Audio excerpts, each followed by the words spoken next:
Big news has now arrived on Gunners. You want to know all the details, so follow me until the end of the video. But first, if you are in love with Arsenal, show your love and subscribe to THE channel now and turn on notifications. Here we post daily news and behind the scenes of the biggest club in THE Premier League, Arsenal. Thank you.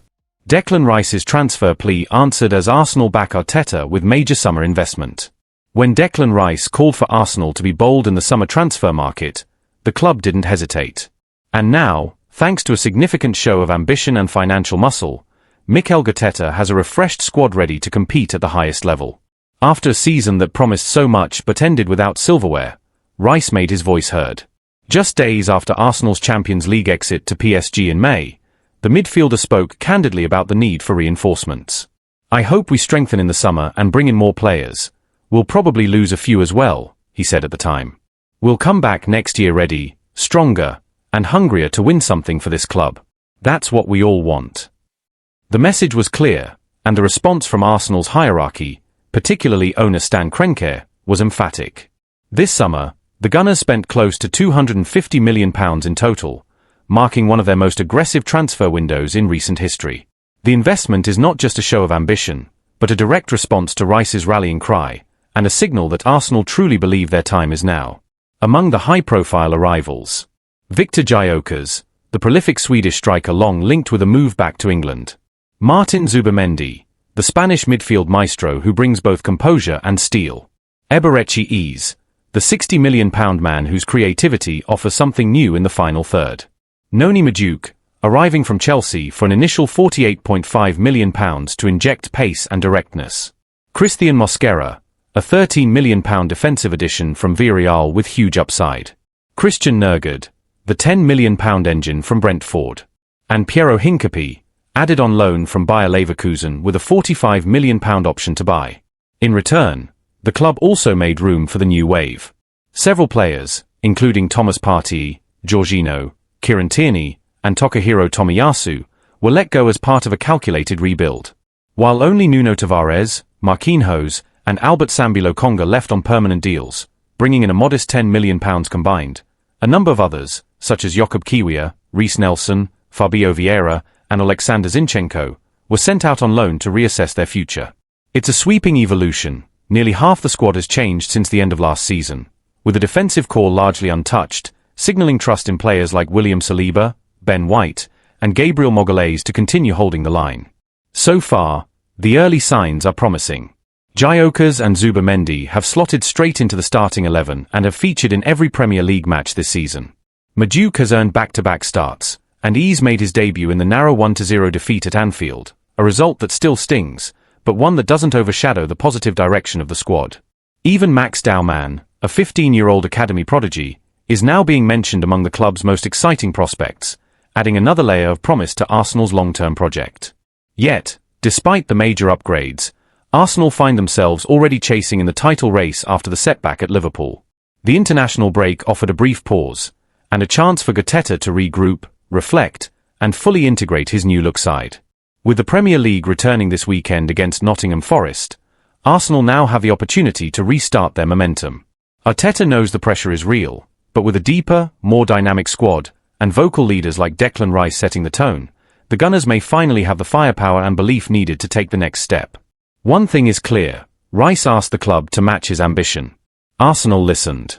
Now it's time to prove that this new era can deliver what the fans have been craving for so long: trophies.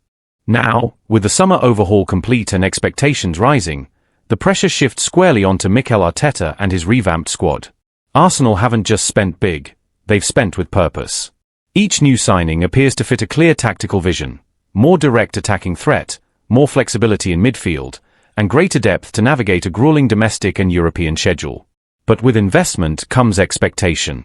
Fans are no longer content with near misses or building seasons. After 3 straight top 2 finishes in the league and another painful Champions League exit, there's a growing sense that it's now or never for Arsenal to turn potential into silverware.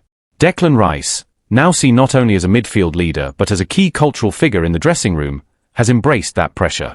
His willingness to speak out publicly about the club's need to evolve has only strengthened his influence, and the board's willingness to back him shows how much trust they've placed in the core leadership group. The ripple effects of Arsenal's ambitious summer have also been felt across the Premier League.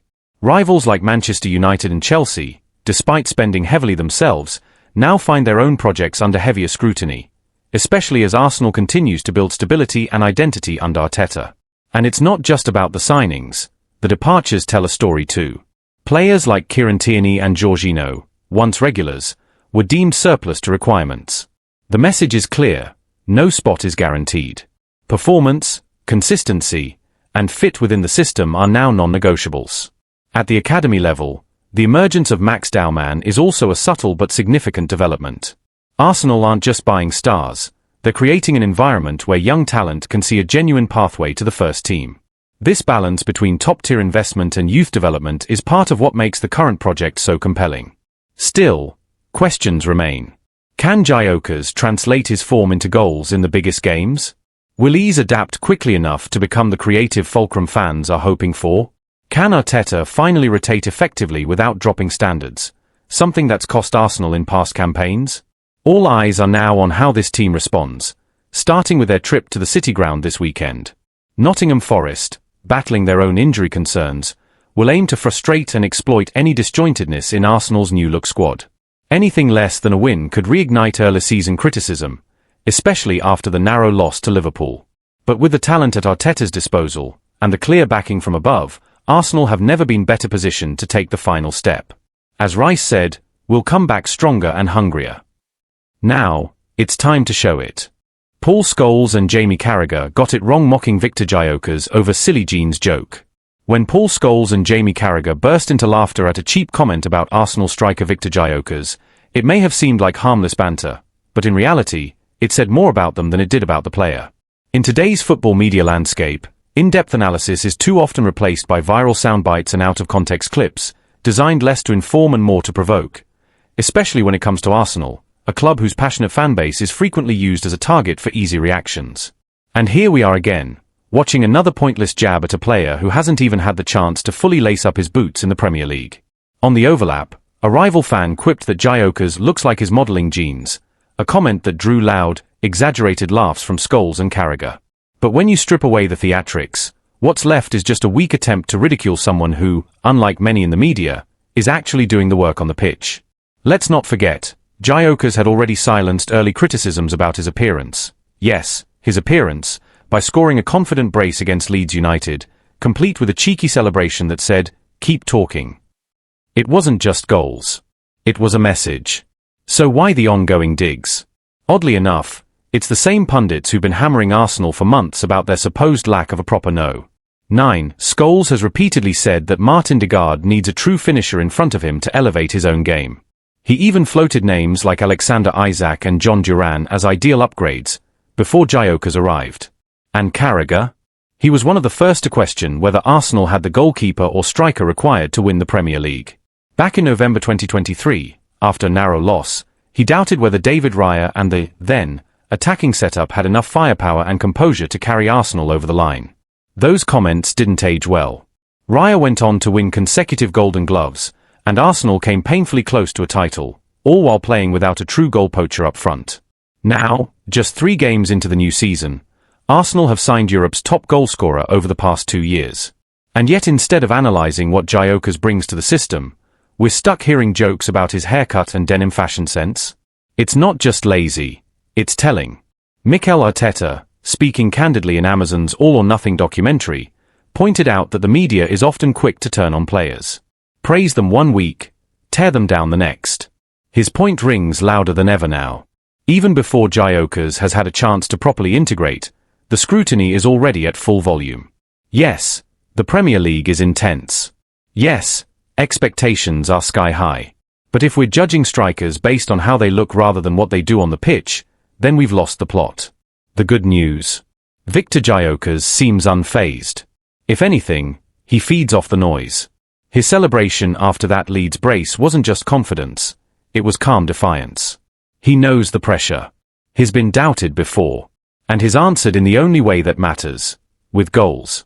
The criticism won't stop, not even if he scores weekly. That's just how the machine works. But if Gyökeres continues to respond the way he did last time, then Arsenal may have finally found the striker they've been missing. And when he starts firing consistently, those jokes about genes will feel even more out of place than they already do. Looking ahead, the pressure on Viktor Gyökeres will only intensify. Arsenal fans, hungry for silverware and consistency, are quick to celebrate a goal but just as swift to turn on players when the goals dry up. The weight of expectation on the Swedish striker is immense, especially as Arsenal looks to solidify their title challenge and make a mark in Europe. Moreover, the media's relentless spotlight on Gyökeres reflects a broader challenge for players stepping into the Premier League, where adaptation isn't just about skills but also about handling constant scrutiny and off-field distractions. How Gyökeres manages this pressure will be crucial, not just for his own development but for Arsenal's tactical plans moving forward. For Mikel Arteta, this situation underscores the importance of building a squad with mental resilience as much as technical quality. While the team's recruitment has addressed some positional needs, nurturing a supportive environment that shields players from undue criticism could prove equally vital. On the flip side, if Gyökeres proves the doubters wrong and thrives, it could shift the narrative around Arsenal's transfer strategy. The club has faced skepticism about their summer business. Many questioned whether the additions were sufficient or the right fit. A strong showing from the new striker could vindicate Arteta and the recruitment team, building trust among fans and pundits alike. In the bigger picture, this episode also highlights the often toxic nature of football commentary today. When former players and analysts choose provocation over constructive critique, it risks undermining young talents and creating unnecessary hurdles in their growth. As Arsenal enters a critical phase of the season, balancing media pressures with on-pitch performance will be a tightrope walk. But for Gyökeres, the best response remains the same: let the goals do the talking.